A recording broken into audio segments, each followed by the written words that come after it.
ఇగో ఇక్కడ మన కేటీఆర్ ఏమంటున్నాడు, నిన్న మహబూబ్ నగర్ పోయి ఏమంటున్నాడంటే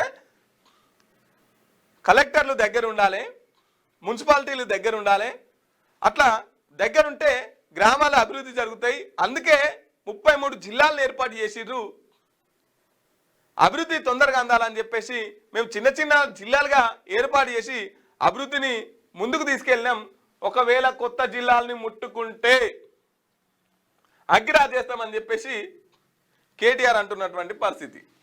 పాలమూరు ప్రాజెక్టును కావాలనే పూర్తి చేయట్లేదు కేసీఆర్కు పేరు వస్తుందనే భయపడుతున్నారు, చంద్రబాబుకు మేలు చేస్తూ రైతుల పొట్ట కొడుతున్నారని ఫైర్, బీఆర్ఎస్ మద్దతుతోనే గెలిచిన సర్పంచులకు సన్మానం.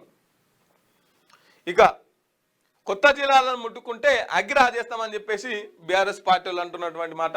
ఇక సికింద్రాబాద్లో అయితే యుద్ధానికి తయారయ్యారు, మళ్ళీ పెద్ద ర్యాలీ కూడా తీయబోతున్నారంట.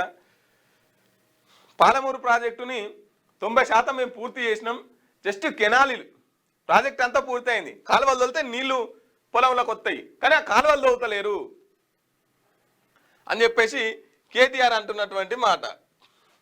ఎందుకంటే కేసీఆర్కి పేరు వస్తుంది అని చెప్పేసి రేవంత్ రెడ్డి గారు ఆ కాలువలు తోలుతలేడట.